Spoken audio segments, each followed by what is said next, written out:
प्यारे साथियों नमस्कार। कैसे हैं आप सभी लोग। उम्मीद करता हूं बहुत अच्छे, शानदार, जबरदस्त, जिंदाबाद होंगे और बहुत अच्छी तरीके से आप सभी प्यारे साथियों की पढ़ाई चल रही होगी।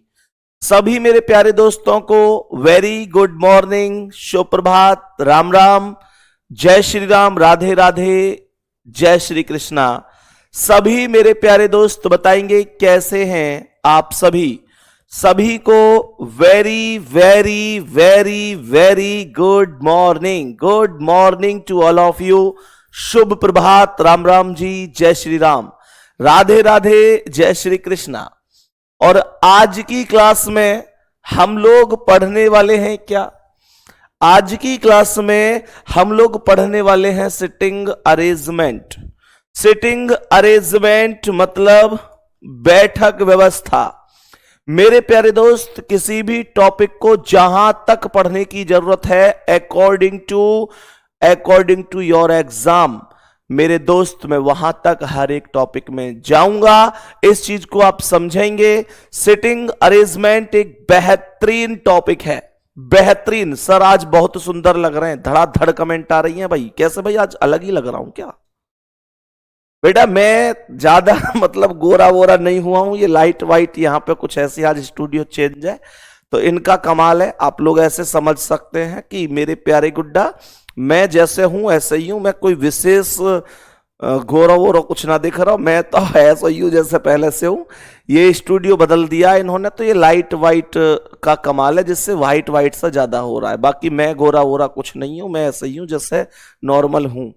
ठीक है, तो भ्रमित होने की जरूरत नहीं है इस चकाचौंध भरी दुनिया में। ऐसे ही लोग भ्रमित हो जाते हैं, फिल्टर लगा के कैसे कह देते हैं, फिल्टर लगा के कि ये मैं हूं, और देखने में वास्तविकता कुछ और ही निकलता है।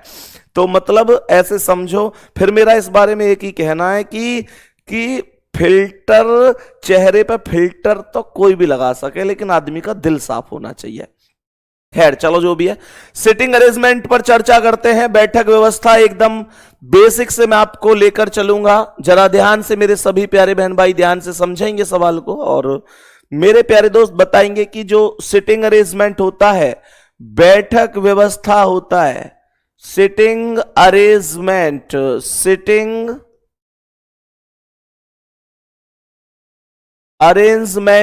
जो टॉपिक होता है। देखो सिटिंग की स्पेलिंग ना, आप लोग कभी ये कहो मुझसे, आप लोग ये कहो कि भैया सिटिंग में SEAT, चलो ये तो खैर मैंने ही लिखी है, तो सिटिंग की स्पेलिंग SITT भी हो सकती है, कोई दिक्कत नहीं है। ठीक है ना, दोनों में से कोई भी लिख देता है, यहां पे E और लगा लेना है ना। सिटिंग अरेंजमेंट अब सभी मेरे प्यारे दोस्त समझेंगे।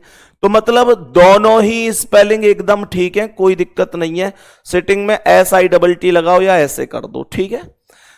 अब जरा ध्यान से सुनेंगे मेरे प्यारे गुड्डा जी। इसमें जो क्वेश्चन बनते हैं वो बनते हैं कुल मिलाकर दो प्रकार के। दो प्रकार में से भी प्रकार बनती चली जाती हैं, वो मैं बताऊंगा। लेकिन इसमें जो दो प्रकार बनती हैं उनको समझते हैं। पहले बात तो उनके नाम लेते हैं। एक बनती है व्रत पर आधारित। व्रत पर आधारित, मैं इसे व्रत पर आधारित भी बोल सकता हूं, मैं इसे सर्कल बेस्ड बोल सकता हूं, और मैं इसे गोले पर आधारित भी बोल सकता हूं। बात समझ में आ गई मेरे प्यारे गुड्डा। एक बनती है पंक्ति पर आधारित। पंक्ति पर आधारित प्रश्न, पंक्ति पर आधारित प्रश्न भी यहां पर पेपर में पूछ लिए जाते हैं। जो टाइप पूछी जा सकती है, प्रत्येक टाइप को बहुत ध्यान से पढ़ेंगे। एक बार कमेंट रोक कर ध्यान से सुनेंगे। क्लास बेटा बिल्लू चेक करो प्रॉपर चल रही है क्या। जो व्रत पर आधारित प्रश्न है मेरे प्यारे दोस्त, इनमें भी ध्यान से सुनना। एक जो फर्स्ट टाइप बनती है, मैं उसे A टाइप लिख देता हूं, तो A टाइप बनती है मेरे प्यारे दोस्त। इसमें एक टाइप बनती है जब सभी व्यक्ति केंद्र की ओर मुंह करके बैठे होते हैं। आपसे कहेगा कि एक गोला आपको दिया जा रहा है जिसमें 6 व्यक्ति बैठे हैं या 8 व्यक्ति दे सकता है, और आपसे कह देगा कि ये व्यक्ति केंद्र की ओर मुंह करके बैठे हैं। बात समझ में आ गई। मेरे प्यारे गुड्डा दूसरी टाइप बन जाती है कि एक सर्कल में व्यक्ति बैठे हैं और वो केंद्र के विपरीत दिशा में मुंह करके बैठे हैं।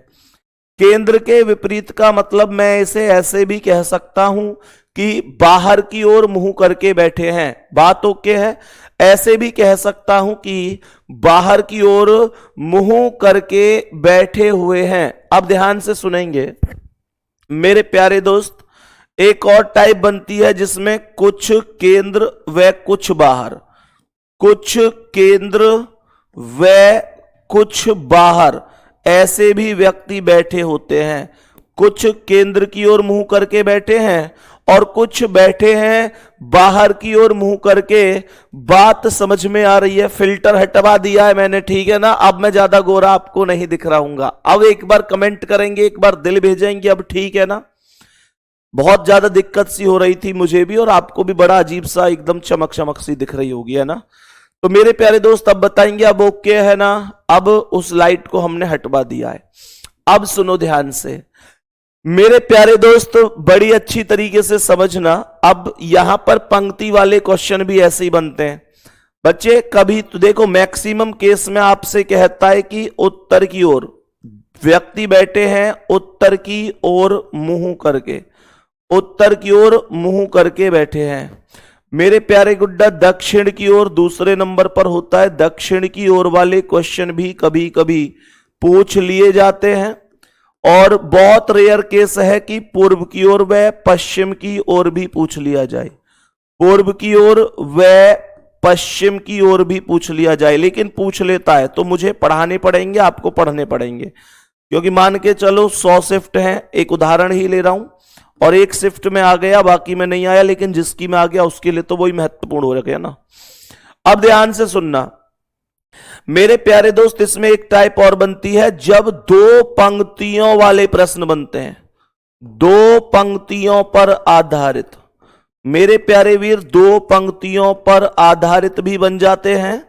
जब आपसे कहता है कि दो पंक्ति हैं आमने सामने मुंह करके और प्रत्येक पंक्ति में 4 व्यक्ति हैं, है ना, तो इस तरीके से भी क्वेश्चन बन जाते हैं। बात एकदम समझ में आ गई। अब यहां पर ध्यान से सुनना, जब हम इन ओवरऑल टाइप को पढ़ लेंगे तब हम कहेंगे कि सिटिंग अरेंजमेंट खत्म हो गया है। और सिटिंग अरेंजमेंट मेरे प्यारे दोस्त ध्यान से सुनना, सिटिंग अरेंजमेंट हमने कहा कि भाई खत्म हो गया है, तब हम ऐसे कॉन्सेप्ट पर जा सकते हैं। अब ध्यान से सुनना मेरे प्यारे वीर, सवाल पर बताएंगे कि जब हम बात करते हैं व्रत पर आधारित, तो व्रत पर आधारित में भी, व्रत वाले क्वेश्चनों में भी जो व्रत पर आधारित टाइप हमने यहां पर लिखी है ना, मैं इसे यहां लिख देता हूं। जो व्रत पर आधारित टाइप लिखी है, जो टाइप हमने लिखी है व्रत पर आधारित, व्रत पर आधारित जो टाइप लिखी है, इसमें भी एक और कॉन्सेप्ट बहुत अच्छी तरीके से सीखेंगे मेरे वीर। एक टाइप बनती है जब लोगों की संख्या एक सम संख्या होती है, जब लोगों की संख्या सम संख्या होती है, और दूसरी टाइप बनती है कि जब लोगों की संख्या एक विषम संख्या होती है। तो सम संख्या पर आधारित बनते हैं और विषम संख्या पर आधारित बनते हैं। जरा ध्यान से सुनना, सम संख्या और विषम संख्या का कॉन्सेप्ट क्या है और कैसे मैं इन चीजों को समझने की कोशिश करूंगा। तो मैंने आप लोगों से कहा बच्चे, सम का मतलब आप जानते हैं इवन बेस्ड हो गया जब 6 व्यक्ति 8 व्यक्ति बैठते हैं, और विषम का मतलब ऑड बेस्ड हो गया जब विषम लोग बैठे हुए होते हैं। जैसे मैंने कहा कि भाई यहां पर एक सर्कल दिया गया है, तो इस सर्कल में मानकर चलो मैं आप लोगों से कहता हूं मेरे शेर की 4 व्यक्ति बैठे हैं, ठीक है। एक उदाहरण लेते हैं, 4 एक सम संख्या है, तो मैंने यही तो कहा कि सम संख्या पर आधारित है। 4 व्यक्ति बैठ जाओ, 6 व्यक्ति बैठ जाओ, 8 व्यक्ति बैठ जाओ, ये एक सम संख्या हो गई। मैंने आपको उदाहरण के तौर पर बोला कि यहां पर ए बैठ गया, यहां पर बी बैठ गया, यहां पर सी बैठ गया और यहां पर डी बैठ गया। मेरे दोस्त, ऐसे ही मैंने यहां पर आप लोगों से कहा कि ये विषम संख्या पर आधारित हो गया। यहां पर भी मुझे व्यक्ति बिठाने, लेकिन मैं इस बार 4 तो नहीं बिठा सकता क्योंकि 4 एक सम संख्या है। और ये कौन सा मुद्दा है? ये विषम संख्या का मुद्दा है। युवराज सिंह गौर मेरे दोस्त, जिसमें जितनी जरूरत है उतना कराया जाएगा, उससे कम बिल्कुल नहीं कराऊंगा। और जिस दिन पेपर होगा एक एक सवाल आपकी क्लास में से आएगा। आज से पहले हर एक में आया है, फिर भी आएगा। पूरी जान लगा देंगे, परेशान होने की जरूरत नहीं है, ठीक है? लेकिन जितना पढ़ा रहा हूं वो पढ़ना पड़ेगा। यहां पर ध्यान से सुनना गुड्डा, 5वां व्यक्ति और बिठा दिया। उसका कारण यह है क्योंकि विषम बोला है, तो 5 बिठाऊं 7 बिठाऊं, इस तरीके से विषम बनेगा। मैं यहां पर अगर ए को बिठाता हूं, यहां बी को, यहां पर सी को, यहां पर डी और यहां पर ई, अगर मैं इन्हें ऐसे बिठाता हूं, अब सर ये क्या है, आपने ऐसा क्यों किया? तो यहां पर ध्यान से सुनेंगे मेरे शेर, यहां पर ध्यान से सुनेंगे। मैं आप लोगों से यहां पर बोलूंगा, एक छोटा सा क्वेश्चन पूछूंगा। सबसे पहले मुझे इस सम वाले कॉन्सेप्ट में एक क्वेश्चन बता दो। बस मुझे एक कॉन्सेप्ट बता दो कि अगर मैं बोलूं कि भाई डी के सामने कौन बैठा है, मुझे सम वाले में यहां पर बताओ कि डी के सामने कौन है। यहां मुझे क्वेश्चन का जवाब देंगे मेरे सभी प्यारे दोस्त की कौन होगा डी के सामने, कौन होगा डी के सामने। सम वाले कॉन्सेप्ट पर जवाब देंगे मेरे सभी प्यारे दोस्त। सभी प्यारे दोस्त बताएंगे कि डी के सामने कौन हो सकता है। खुशबू गुड़िया, ऐसा कुछ नहीं है, कुछ भी शेष नहीं। बताओ जल्दी से। मैंने कहा डी के सामने, आपका जवाब होगा कि भैया डी यहां पर है और उसके सामने बी है, तो मैं कहूंगा एकदम सही है, डी के सामने निश्चित रूप से बी हो जाएगा। इसमें रत्ती भर भी डाउट नहीं है, कोई दिक्कत नहीं है। सवाल में बताएंगे यहां तक कोई परेशानी है क्या? डी के सामने बी जवाब हो जाएगा। अब यहां पर मुद्दा यह है मेरे प्यारे दोस्त कि अगर मैं यहां पर आप लोगों से पूछता हूं कि डी के सामने कौन है, यहां बताओ चलो मुझे डी के सामने कौन है। कमेंट करके बताएंगे कि डी के सामने यहां पर कौन हो सकता है, कौन होगा, कमेंट करेंगे। डी के सामने मेरे दोस्त जल्दी से बताएंगे सभी प्यारे साथी। सौरभ, एकता, शालू, सोनी, गायत्री, आकांक्षा, अनुप्रावत, रोहन, जल्दी से बताओ। मैंने कहा कि डी के सामने कौन हो सकता है। डी के सामने पूछ रहा है कि डी के सामने कौन हो सकता है, तो आप लोगों में से सबका जवाब आएगा कि डी यहां है और ए यहां है, तो डी के सामने ए हो गया। मेरे दोस्त यहीं पर हम गलती कर बैठते हैं, यहीं पर हम गलती कर बैठते हैं। डी के सामने ए नहीं होगा, डी के सामने ए नहीं होगा। अब आप लोग कहेंगे भैया कैसी बात कर रहे हैं आप, डी के सामने ए स्पष्ट दिखाई दे रहा है, आप क्यों कह रहे हो कि नहीं होगा? तो इसका जवाब सुनो मेरे शेर। यहां पर ध्यान रखना मेरे वीर कि हमेशा जो एक विषम संख्या होती है ना, उसमें विपरीत व्यक्ति ज्ञात कर ही नहीं सकते। जब कभी भी सवाल के अंदर विषम संख्या होगी तो मैं उस सवाल में विपरीत व्यक्तियों की संख्या को कभी भी ज्ञात नहीं कर सकता। कहने का मतलब सामने बैठे हुए व्यक्ति के बारे में जब भी पूछेगा तो मेरा एक ही जवाब होगा, कांट बी डिटरमाइंड। सुन लो सवाल को फिर से। डी के सामने जब भी पूछेगा तो मेरा एक ही जवाब होगा, C and D, can't be determined, ज्ञात नहीं कर सकते। मैं यहां लिख भी देता हूं, विषम लोगों की संख्या में, विषम लोगों की संख्या में, विषम लोगों की संख्या में विपरीत व्यक्ति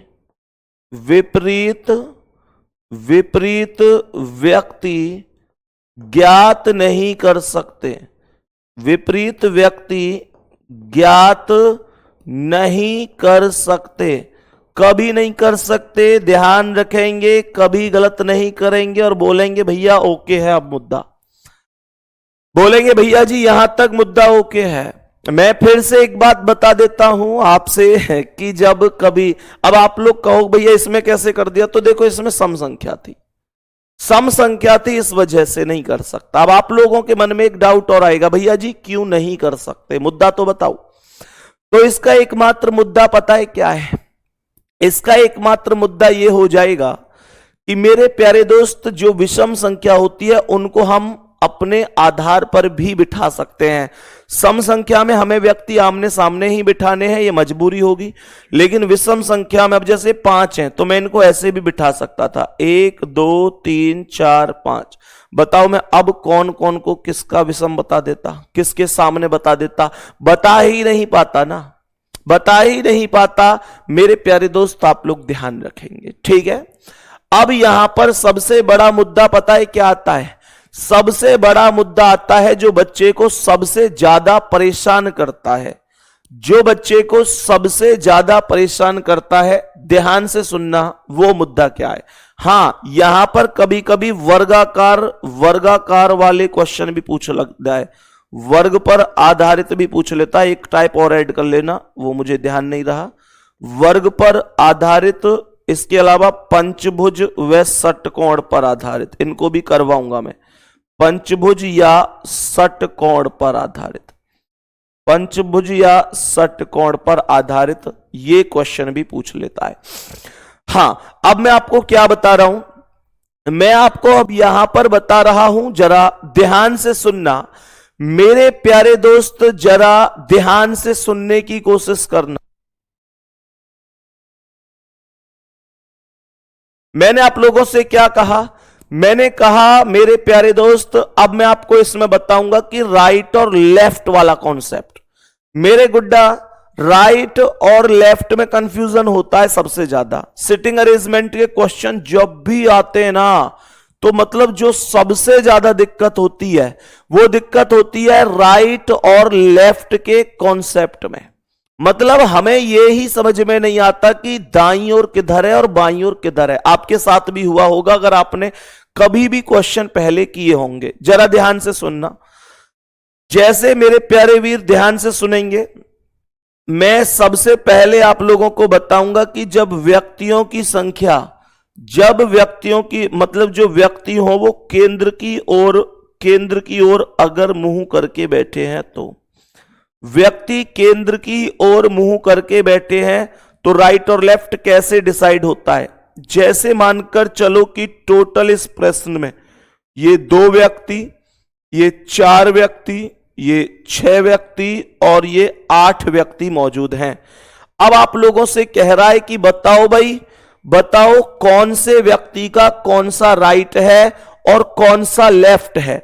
यहां पर ये व्यक्ति बैठेंगे 8 व्यक्ति, लेकिन मैं कैसे डिस्कस कर पाऊंगा कि देखो मैं आपको पहले ही समझा रहा हूं कि राइट और लेफ्ट कैसे समझ में आता है। ध्यान देना, जब व्यक्ति केंद्र की ओर देख रहा है तो मुझे एक बात बताओ कि केंद्र कहां है?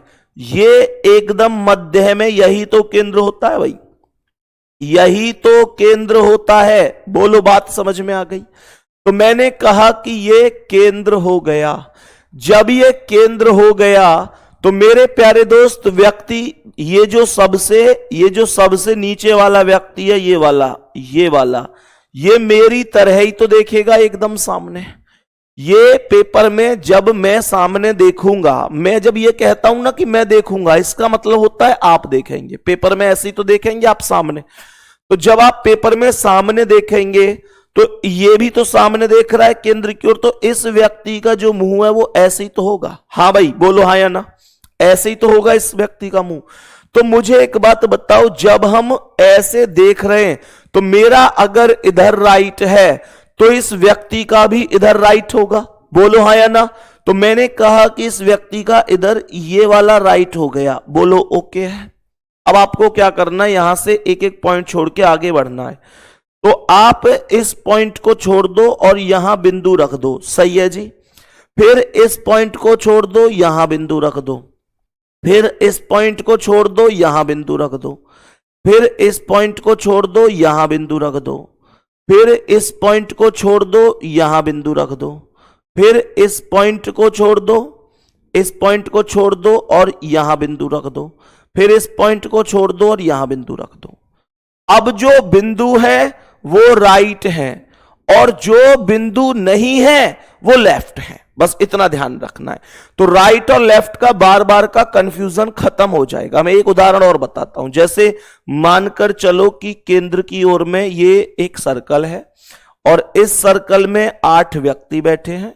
हमने यहां पर ना राइट और लेफ्ट, सच में अगर एक बार भी तुम लोग राइट की जगह लेफ्ट घूम गए या लेफ्ट की जगह राइट घूम गए तो पूरा क्वेश्चन गलत हो जाएगा।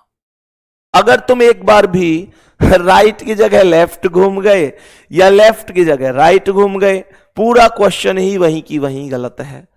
तो मेरे प्यारे शेर, यहां जैसे केंद्र की ओर है तो यहां पर हमने कहा ये ही तो केंद्र है, ये केंद्र होगा।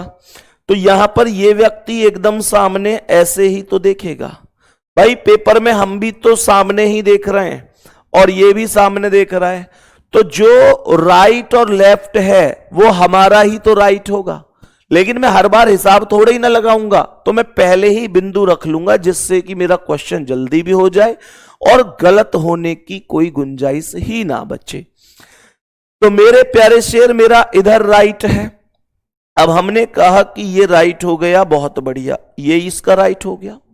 इस बार एक बार दिल भेज देना अगर राइट और लेफ्ट डिसाइड करना आ गया है तो, सही है ना। फिर जब मैं आगे बढ़ूंगा तो इस पॉइंट को छोड़ दो और यहां पर एक बिंदु रख दो, यहां। ये मैं तुम्हें बहुत तगड़ी हिंट बता रहा हूं, इससे ना तुम्हें राइट और लेफ्ट कभी परेशान करेगा ही नहीं, कभी नहीं करेगा तुम्हें परेशान। बात को ध्यान से समझते हुए चला करो। मैं तुमको 0 लेवल से पढ़ाता हूं, बेसिक करा रहा हूं, ध्यान से सुन लो। मेरे प्यारे दोस्त, सिलेबस की चिंता मत करो। आज 21 अप्रैल है, मैंने पहले भी बोल रखा है जून तक आपका सिलेबस करा दूंगा और अभी आपके एग्जाम में टाइम है। आप लोग इस बात को पॉजिटिव लिया करो। ये नहीं है कि भैया सिलेबस कब खत्म होगा, सिलेबस कब खत्म। मूर्खों जैसी बातें मत किया करो, समझदार बनो, चीजों को समझो। एक व्यक्ति अगर अपना सब कुछ न्यौछावर करके इस टारगेट से तुम्हें पढ़ा रहा है कि एक जिद है उसके अंदर कि भाई बाहर कुछ जाना ही नहीं चाहिए, तो उस बात को भी समझा करो। कोई ऐसा नहीं है कि तुम्हारा 10 दिन बाद एग्जाम है, तुम इसलिए फड़फड़ा रहे हो कि सिलेबस कब होगा। तुम्हारे भविष्य की तुमसे ज्यादा चिंता मुझे है, इस बात को अच्छी तरह से समझ लो। ऐसा नहीं है कि तुम लोगों की भविष्य की चिंता तुमको ही है। तुम फिर भी एक पल के लिए सोच लेते होगे कि चलो मौज मस्ती कर लेते हैं। हमारे दिमाग में हमेशा मौज मस्ती भी कर रहे हैं तो भी ये चलता है कि कैसे भी करके ये चीज की नई ट्रिक क्या बनाए जिससे और आसानी से समझ में आ सके। मैं तुमको वास्तविकता बता रहा हूं, तो उसकी परेशान होने की जरूरत नहीं है। मतलब बच्चा ना, क्या अभी मैंने यूपी पुलिस का जैसे बैच शुरू हुआ है, मतलब बच्चों के लेवल तो देखो, कुछ मतलब कुछ ही है, ऐसे सब नहीं है। पर मैं इनकी मूर्खता पे कभी कभी बैठकर सोचता हूं कि ये मतलब ये अपने जीवन को कहां ले जाना चाहते हैं। यूपी पुलिस की क्लासें प्रारंभ हुई हैं, मुश्किल से 10 दिन हुए, अभी 10 दिन भी शायद नहीं हुए होंगे। और भैया क्लास में कमेंट करके क्या पूछ रहे हैं, सिलेबस कब खत्म होगा जी। अरे यार 10 दिन सिलेबस हुए हैं शुरू, तुम कह रहे हो खत्म कब होगा। ऐसे ही तुम्हारे बैच में कुछ लोगों का हाल है। बाबू सिलेबस चलेगा अपने हिसाब से और बेहतरीन तरीके से करवाऊंगा, ये मेरी जिम्मेदारी है। और ये बात तुम भी जानते हो कि जितना जल्दी जल्दी करके लपेट के दे दूंगा, इसका मतलब फिर बहुत सारी चीजें मिस हो जाएंगी। और मैं कुछ भी वो चीज छोड़ना नहीं चाहता जो पेपर में आने लायक है। बात को समझो इसे, ठीक है ना। और उम्मीद कर रहा हूं आप लोग भी रिवीजन भी कर रहे होंगे।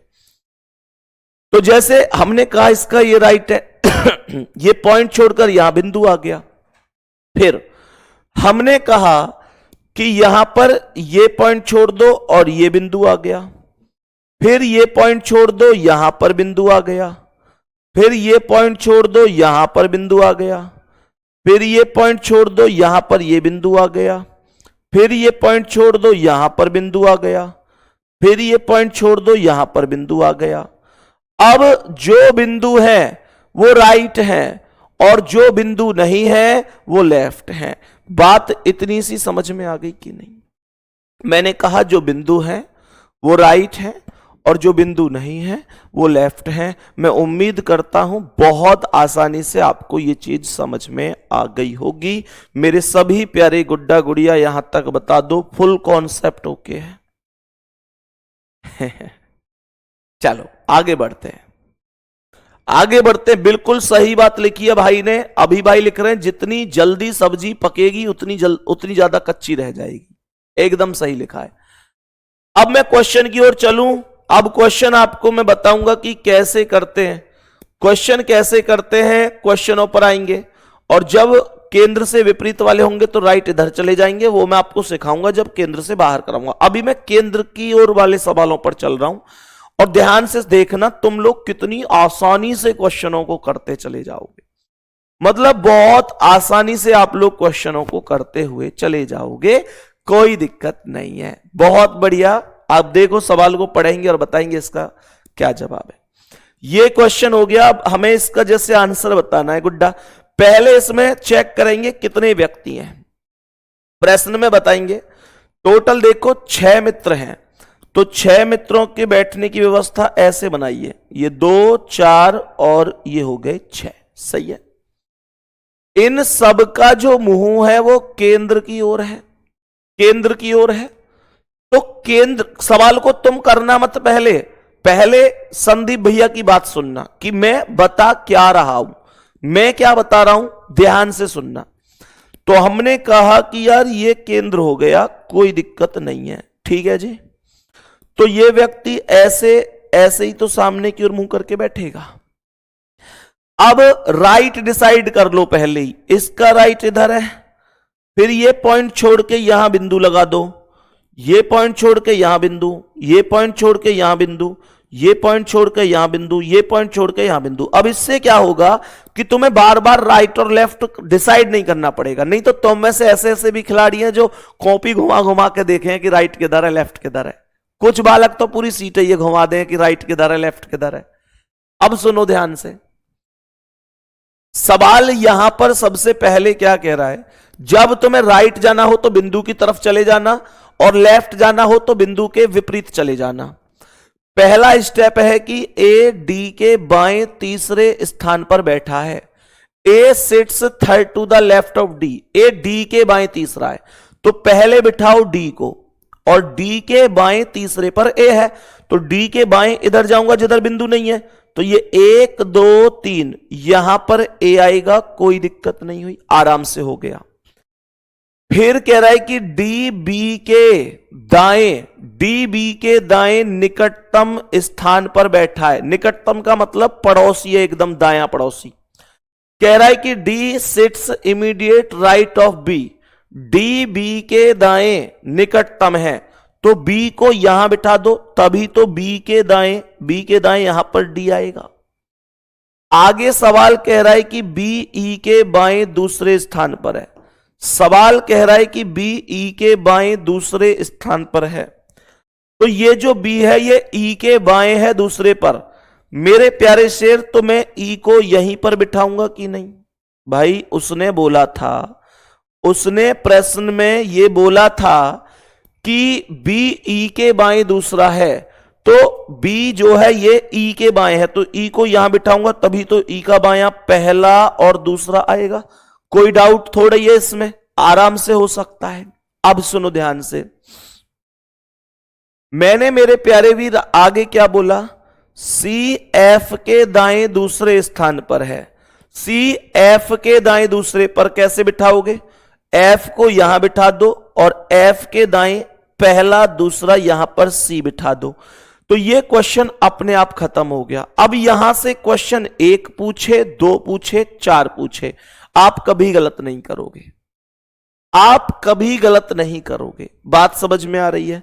सवाल कह रहा है ए के दाएं दूसरे स्थान पर कौन है, तो ए के दाएं दूसरे पर कौन है? ए का दायां सी पहला और बी दूसरा, तो ए के दाएं दूसरे पर बी है। दायां बोला है, इस वजह से मैं बिंदु की तरफ जाऊंगा।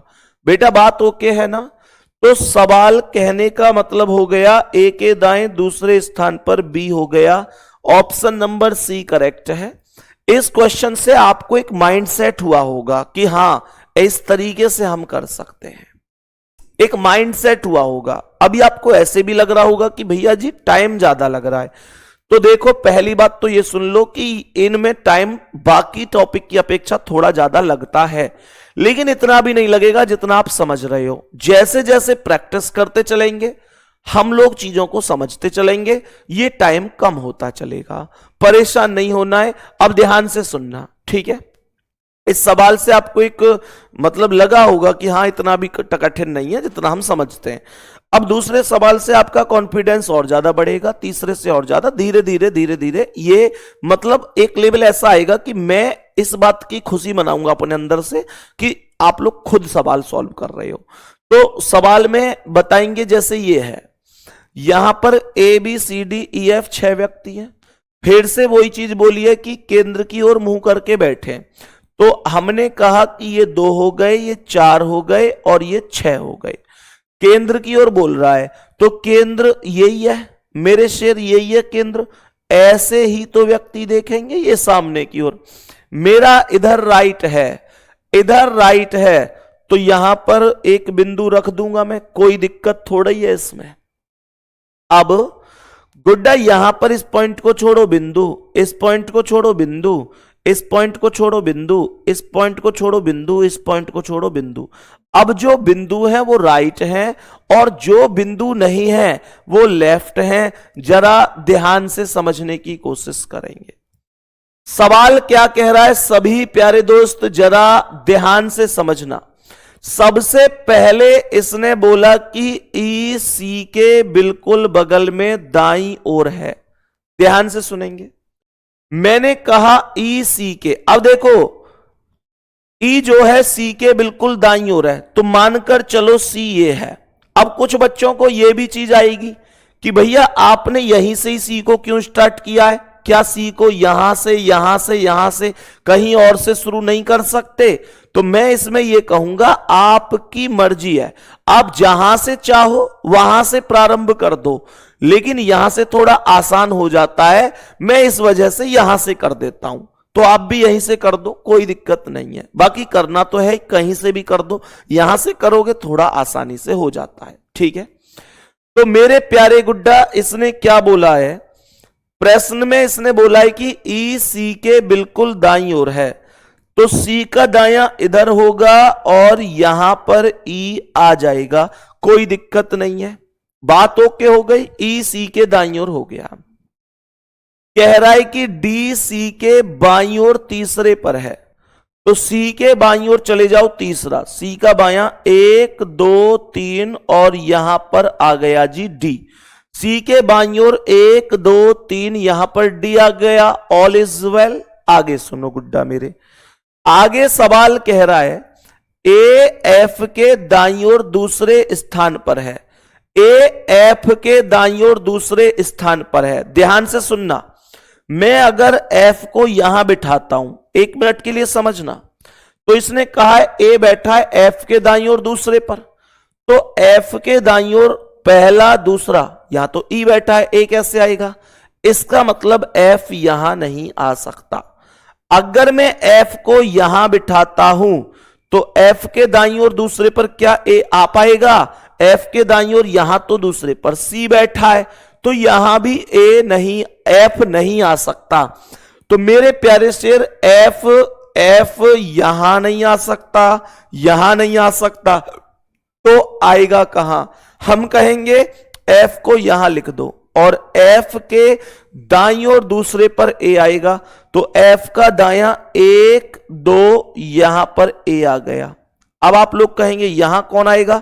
तो एक सीट बची है, एक व्यक्ति बचा है, वो व्यक्ति कौन बचा है? बी, उसे यहां लिख दो क्योंकि और कोई स्थान शेष नहीं है। सवाल कह रहा है डी के बिल्कुल बगल में दाईं ओर कौन है, तो डी के दाईं ओर कौन है? ए है। डी के दाईं ओर कौन है? ए है। करेक्ट आंसर होगा ऑप्शन नंबर बी।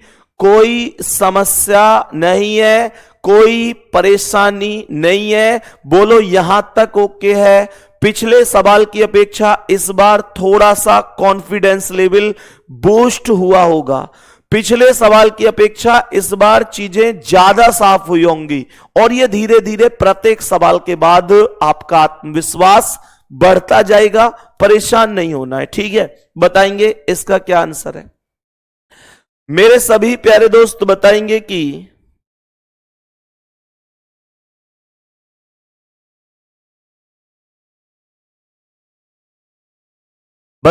इस प्रश्न का करेक्ट जवाब क्या है। पहले मैं करा रहा हूं, अभी ना आपको नहीं करने, ठीक है ना। जब सवाल आपको करने होंगे तब मैं आपसे ही करवा लूंगा। यहां पर भी 6 व्यक्ति हैं, अभी तो 6 व्यक्तियों वाले सवाल कर रहे हैं हम, अभी तो 8 वाले भी करेंगे, परेशान नहीं होना है। केंद्र की ओर मुंह करके हैं, ये केंद्र हो गया। हमने कहा कि ऐसे ये व्यक्ति देखेगा, इसका राइट इधर होगा, सही है। ये बिना बात की मतलब कठिन कर रखे हैं लोगों ने बच्चों में। देखो पता है यार, बच्चा तो एक चिकना घड़ा है, उसे जिस तरीके से ढालोगे उसी में ढल जाएगा। मैं तुम्हें आते ही अगर ये कह देता, भाई देखो होता क्या है, जैसे मान के चलो हम लोग ना, एक चीज ठीक ठीक समझने की कोशिश करना, मैं आपको क्या बता रहा हूं। बिल्लू इधर आ बेटा, ध्यान से सुनना। मैं आपको ना एक छोटी सी चीज बताता हूं पहले।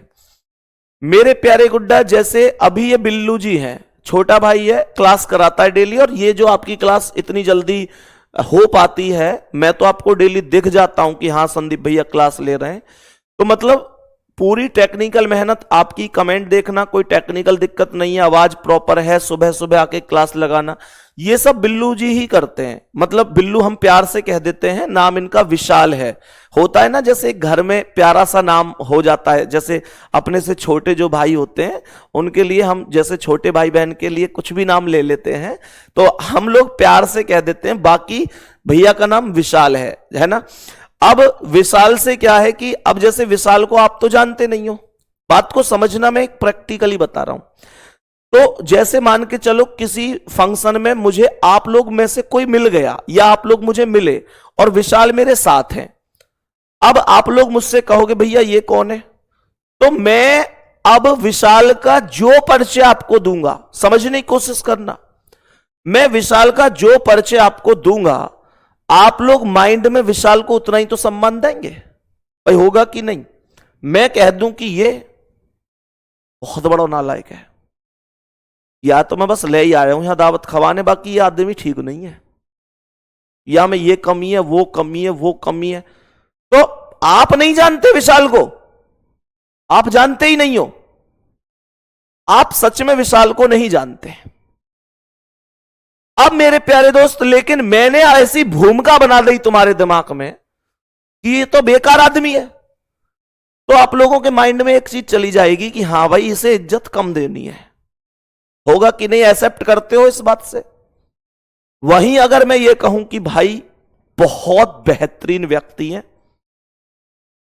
पढ़ने में बहुत अच्छे हैं, जल्दी ही बहुत अच्छी पोस्ट पर सिलेक्शन हो जाएगा, सामाजिक व्यक्ति हैं, सभी के हित के बारे में सोचते हैं, बहुत सम्मानित व्यक्ति हैं, बहुत बढ़िया व्यक्ति, अल्टीमेट, बहुत शानदार। अब मैंने तारीफ कर दी, अब तुम्हारे दिल में इनके प्रति इज्जत बढ़ जाएगी, जबकि तुम डायरेक्ट बिल्लू को ना तो बुरे के केस में जानो और ना अच्छे केस में। ऐसा होता है भाई कि नहीं होता है? बैठो, यह वास्तविकता है, यह वास्तविकता है, और यही एक कॉन्सेप्ट है हमेशा टीचर के पढ़ाने का। वास्तविकता यह है कि अब रीजनिंग में मान के चलो मैं कहूं कि भाई जितने भी टॉपिकों की लिस्ट है, ना तो हर एक टॉपिक आसान हो सकता, ना हर एक टॉपिक कठिन हो सकता, ना तो हर एक आसान है, ना हर एक कठिन है। लेकिन अगर मैं कह दूं आपसे, मैं आपसे कह दूं कि मेरे प्यारे दोस्त, मैंने आप लोगों से कहा कि यार ये टॉपिक बहुत कठिन है, तुमसे नहीं होगा, ये है वो है, 100 चीज बता दूं, तो निश्चित रूप से मेरे शेर आप उसके बारे में यही कॉन्सेप्ट ले जाओगे कि हाँ यार ये कठिन है और मैं इसे नहीं समझ सकता, और मैं वही कहूं कुछ ना आया मैं सिखाऊंगा तुम्हें, तो निश्चित रूप से आप बेहतर कर सकते हो। इस बात को आप लोगों को समझना है मेरे प्यारे दोस्त, ये ही एक नॉर्मल सा कॉन्सेप्ट होता है। अब आगे बढ़ेंगे और यहां तक बताएंगे, कोई दिक्कत तो नहीं है। क्वेश्चन, इसका जवाब हमें देखना है। हमने कहा पहले राइट ले लेते हैं कि भाई राइट वगैरह का क्या कॉन्सेप्ट है। तो इसका पॉइंट छोड़ो ये बिंदु, इसका पॉइंट छोड़ो ये बिंदु, इसका पॉइंट ये बिंदु, इसका पॉइंट ये बिंदु, इसका पॉइंट ये बिंदु। सबसे पहले कह रहा है कि ए डी के सम्मुख है। सम्मुख का मतलब होता है ए डी के सामने है, ए डी के सामने है। और सुनो, कौन किसके सामने बैठा है, कौन किसके बीच में बैठा है, कौन किसके विपरीत बैठा है, वहां से तो आपको क्वेश्चन करना ही नहीं है। क्वेश्चन हमेशा तब शुरू करना है जब दायां बायां आ जाए। तो ये लाइन छोड़ के स्किप करके आगे बढ़ जाओ, सही है। कह रहा है कि सी ए और बी के मध्य तथा ए के तुरंत दाईं ओर बैठा है। तो जो बैठा है सी वो ए और बी के बीच में है। यहां से भी क्वेश्चन नहीं करना है, आपको क्वेश्चन पढ़ना यहां से। ए के तुरंत दाईं ओर है, मानकर चलो ये ए है। अब मुद्दा ये उठता है कि ए के दाईं ओर कौन बैठेगा, ए के दाईं ओर बैठेगा कौन। तो मैंने अभी ब्लड रिलेशन में आपको यह बताया था कि और, एवं, अथवा, तथा, लेकिन, किंतु, परंतु इनका प्रयोग पहले वाले के लिए होता है। तो ए के दाईं ओर कौन आएगा, अब यहां पे शब्द लिख लो तथा लग रहा है। तो सी जो है ना वो ए और बी के बीच में और ए के दाईं ओर है, तो ए के दाईं ओर सी आएगा। पहले यही तो आया है, तो ए का दायां यहां पर सी आ जाएगा। और सी जो है वो ए और बी के बीच में, तो ए यहां है, बी को यहां लिख दो। तो आप लोग चेक कर सकते हैं सी ए और बी के बीच में हो गया। यहां गुड्डा इसने लिखा था कि ए डी के सम्मुख है, तो ए को डी के सम्मुख बिठा दो, मतलब ए को डी के सामने बिठा दो। बात समझ में आ गई। आगे क्वेश्चन कह रहा है कि एफ ई तथा ए के मध्य में है, तो एफ को यहां बिठाओ, ए और ई के मध्य में। तो ए यहां है, ई यहां है, एफ इनके मध्य में। Question is over. कुछ है इसमें? कुछ नहीं है, आसानी से कर सकते हो। बी के तुरंत दाईं ओर कौन है, तो बी के दाईं ओर डी बैठा है, बी के दाईं ओर डी बैठा है। अगर बी के बाईं ओर पूछता तो बी के बाईं ओर सी होता। जो भी पूछे आराम से कर सकते हैं। आगे बढ़ता हूं मैं अब नेक्स्ट क्वेश्चन पे। अब आप मुझे बताएंगे कि इसका क्या आंसर है। इस प्रश्न का आंसर हम और आप मिलके करेंगे। अब बताएंगे क्या आंसर होगा। टोटल 6 व्यक्ति हैं, तो ये बन गया 6 व्यक्तियों के लिए एक सर्कल। यहां पर बैठेंगे व्यक्ति, ये हो गया केंद्र। और मेरे दोस्त ऐसे ये ऐसे, ये इसका राइट है। पॉइंट छोड़ो बिंदु, पॉइंट छोड़ो बिंदु, पॉइंट छोड़ो बिंदु, पॉइंट छोड़ो बिंदु और पॉइंट छोड़ो बिंदु। सबसे पहले क्या कह रहा है, केंद्र की ओर था ना, वृत्ताकार मेज के, चतुर्दिक मेज के केंद्र की ओर मुंह करके बैठे हैं।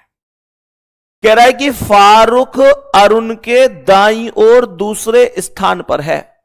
पहले कौन बैठना चाहिए, फारूक या अरुण? आप कहोगे भैया जी पहले अरुण बैठना चाहिए। मैं कहूंगा एकदम सही है। हमने कहा कि पहले यहां पर अरुण को बिठा लीजिए।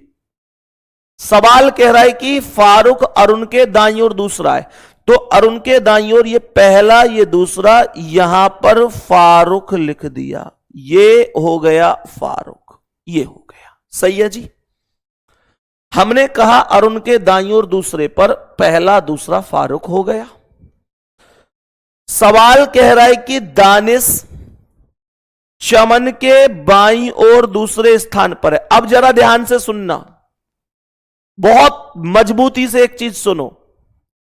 इसने इस लाइन में बोला कि दानिश चमन के बाईं ओर दूसरे स्थान पर है, लेकिन वास्तविकता तो यह है कि ना तो अब तक दानिश आया है, ना अब तक चमन आया है।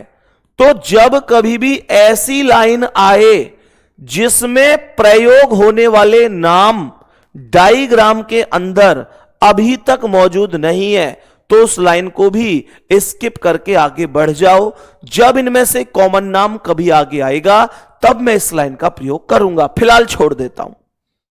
सवाल आगे क्या कह रहा है कि ब्रज फारूक के दाईं ओर बगल में है। तो मेरे प्यारे दोस्त, फारूक के दाईं ओर यहां पर ये ब्रज हो गया, फारूक के दाईं ओर यहां पर ये बगल में ब्रज हो गया। सही है।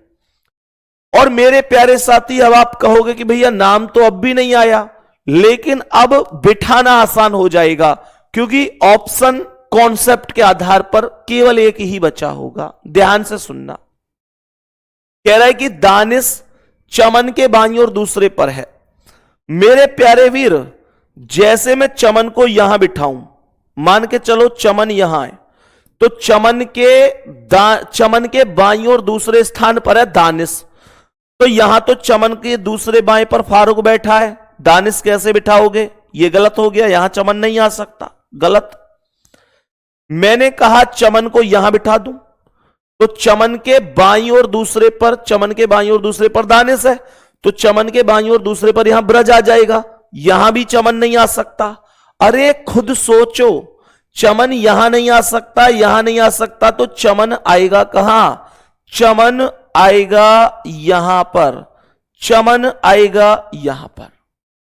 और फारूक बैठा है, सॉरी दानिश बैठा है, दानिश चमन के बाईं ओर दूसरा, तो चमन के बाईं ओर पहला दूसरा, यहां पर हो गया दानिश, यहां पर हो गया दानिश। और बच कौन गया? इवान, उसे बिठा दो यहां। क्वेश्चन हो गया जी एकदम कंप्लीट। ईमानदारी से बताओ सर, बहुत जगह मैंने सिटिंग अरेंजमेंट पढ़ा है, लेकिन इतना आसानी से किसी ने नहीं बताया। थैंक यू, थैंक यू, बस आपकी समझ में आना चाहिए। पहले यहां तक बताओ, मुद्दा ओके है? कोई दिक्कत परेशानी? आपकी समझ में आना चाहिए। मेरे दोस्त ध्यान से सुनो। सवाल कह रहा है कि ईवान के बाईं ओर तीसरे पर कौन है? तो ईवान के बाईं ओर 1 2 3 चमन है भाई साहब, चमन बैठा है, Chaman. Option number A will be correct. एक क्वेश्चन और बताओ, इसका आंसर क्या होगा? इस प्रश्न का आंसर पढ़ेंगे और बताएंगे क्या आंसर हो सकता है। इस प्रश्न का आंसर बताएंगे। 6 छात्राएं हैं, रिया, माला, फलानी, ढिकानी, कोई बात नहीं, मतलब सबके नाम नहीं लिए, इसका मतलब यह हुआ केंद्र की ओर मुंह करके बैठी है ये गुड़िया। हमने कहा ठीक है जी, ये ऐसे ऐसे और ऐसे, ये हो गया केंद्र। हमने कहा ऐसे, ये केंद्र की ओर, ये व्यक्ति ऐसे, मतलब ये गुड़िया ऐसे बैठेगी, इसका इधर ये राइट होगा। फिर ये पॉइंट छोड़ दो यहां बिंदु, पॉइंट छोड़ दो यहां बिंदु, पॉइंट छोड़ दो यहां बिंदु, पॉइंट छोड़ दो यहां बिंदु, पॉइंट छोड़ दो यहां बिंदु। अब एक एक स्टेप करके बहुत आराम से, बहुत सही तरीके से समझेंगे। सही है? अब सुनो ध्यान से। मैंने यहां पर सबसे पहला स्टेप बोला कि अंबिका हिना के दाएं तीसरे स्थान पर बैठी है। कह रहा हिना के दाएं, तो यहां पर मानकर चलो हमने कहा कि हिना बैठ गई। सही है जी। सवाल कह रहा है कि हिना के दाएं तीसरे पर है अंबिका, तो हिना का दायां 1 2 3, यहां पर आएगी अंबिका, यहां पर आएगी अंबिका। सही है। हिना के दाएं तीसरे पर है, तो हिना के दाएं 1 2 3 तीसरे पर अंबिका है, कोई दिक्कत नहीं है। आगे क्वेश्चन क्या कह रहा है? आगे क्वेश्चन क्या कह रहा है? ध्यान से समझने की कोशिश करना। रिया हिना और काजल की निकटतम पड़ोसी है। ध्यान से सुनो कि जो रिया है वो हिना और काजल की निकटतम पड़ोसी है। तो रिया यहां भी आ सकती है और यहां भी आ सकती है, तो रिया आएगी हिना और काजल के बीच में। कोई बात नहीं है, आगे बढ़ते हैं, आराम से समझेंगे। यहां लिख रहा है कि माला हिना की निकटतम पड़ोसी है। अभी माला हिना की निकटतम पड़ोसी इधर भी आ सकती है, इधर भी आ सकती है। कह रहा है काजल अंबिका के ठीक दाएं है। देखो अंबिका का दायां इधर ही तो होगा, तो यहां पर काजल आएगी। क्वेश्चन कंप्लीट हो चुका है। आपसे यहां पर क्या बोला था कि रिया हिना और काजल की निकटतम पड़ोसी है। इस लाइन का अर्थ पता है क्या है? कह रहा है कि रिया हिना और काजल की निकटतम पड़ोसी है। इस लाइन का अर्थ है कि रिया हिना और काजल के ठीक मध्य में बैठी है। बात समझ में आ गई भाई? रिया हिना और काजल की पड़ोसी का मतलब है इन दोनों के, रिया जो है हिना और काजल के बीच में, ये हिना ये काजल है, तो इनके बीच में यहां पर कौन हो जाएगा? ये रिया हो जाएगी। रिया काजल की भी पड़ोसी हो गई, हिना की भी पड़ोसी हो गई। सवाल कह रहा है कि माला हिना की निकटतम पड़ोसी नहीं है, तो यहां हिना के पास यहां पर माला नहीं आएगी। क्यों? क्योंकि अगर यहां माला लिख दी तो हिना तो माला की पड़ोसी बन जाएगी, जबकि उसने बोला है कि माला हिना की पड़ोसी नहीं है, तो माला को यहां मत लिखना, माला को यहां लिखना। पड़ोसी अब नहीं है। और यहां पर मेरे दोस्त बच कौन गया? सान्या, उसे यहां लिख दो। Question is over. Question is over. बताओ जल्दी से, समझ में आया कि नहीं? यहां तक बोलेंगे तो मेरे दोस्त रिया के दाएं दूसरे पर पूछ रहा है, रिया के दाएं दूसरे पर सान्य आंसर हो गया। ऑप्शन नंबर सी करेक्ट है। और गुड्डा, इसी के साथ आज की क्लास होती है ओवर। क्लास हो जाती है ओवर।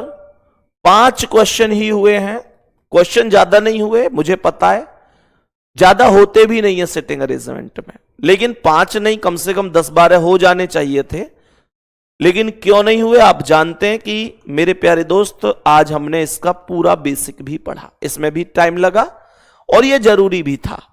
आप लोगों को यहां से एक मजबूती मिली होगी, एक बढ़िया तरीके से सिस्टम बना होगा कि हां भाई कैसे बढ़िया तरीके से चीजें बन सकती हैं। और मेरे प्यारे वीर, अब सुन लो बढ़िया तरीके से। देखो, कई बार बच्चों को क्या लगता है, मैं सिलेबस की तो बता ही चुका हूं, सिलेबस आराम आराम से पढ़ेंगे, बढ़िया तरीके से पढ़ेंगे। और पता है होता क्या है, अभी जैसे मैं आपकी बातों में आके या आप पे गुस्सा भी कर लूं, ऐसा कई बार हो जाता है कि बच्चे ने क्या कहा, बच्चे ने कमेंट करी, 2-4 लोगों ने कॉपी पेस्ट किया, कमेंट करी, अरे सिलेबस कब खत्म होगा सर, सिलेबस कब खत्म होगा। सर को आ जाता है गुस्सा, अरे मुझसे डेली एक ही बात पूछते हो सिलेबस कब खत्म होगा। चलो मैं एक काम करता हूं, फिर मन में टीचर सोचता है अच्छा डेली डेली पूछें, ले मैं खत्म ही कर दूं जल्दी जल्दी। फिर टीचर क्या करता है कि गुस्सा सा हो गए, नाराज सा हो गए, वो जल्दी जल्दी अपना करा देता है, क्योंकि वो परेशान हो जाता है डेली कमेंट से। लेकिन मैं तुम्हें अपने बारे में बताऊं, मैं ना हूं भैया इतनों सौ परेशान इन बातों से। मैं इस मामले में ऐसे समझ लो बिल्कुल परेशान नहीं होऊंगा। क्यों नहीं होऊंगा मुझे पता है। मान के चलो तुमने आज कमेंट करी और लिख दिया कि भैया जल्दी जल्दी सिलेबस करवा दो, और मैं गुस्से से मैं आकर जल्दी जल्दी खत्म, ले ये है वो सिलेबस। और कल को ऐसी चीजें आई, कल को पेपर में ऐसी चीजें आई जो मैंने नहीं पढ़ाई, क्योंकि मैंने जल्दी जल्दी करा दिया गुस्सा होके। तो उस टाइम पर मेरे मन से एक चीज आएगी कि यार मैं अगर उस टाइम पे गुस्सा नहीं होता उस टाइम पे, तो आज मैं अपने प्यारे साथियों के सामने ये कह पाता कि ये मेरा पढ़ाया हुआ आया। तो महत्वपूर्ण बात ये है ही नहीं कि मैं क्लास में 2-4 लोगों की वजह से मतलब पूरी क्लास को ही बिगाड़ दूं। क्लास में लगभग 70,000 से ज्यादा एडमिशन है, आप टेलीग्राम ग्रुप पे देख लेना, इससे ज्यादा बच्चे जुड़े हुए हैं। अब आप लोग खुद सोचो, 70,000 लोगों का नुकसान मैं केवल और केवल 70 लोगों की वजह से कैसे कर दूं? क्या मैं इतना पागल हो चुका हूं? 70 लोगों की वजह से 70,000 का नुकसान नहीं कर सकता। तो परेशान होने की जरूरत ही नहीं है।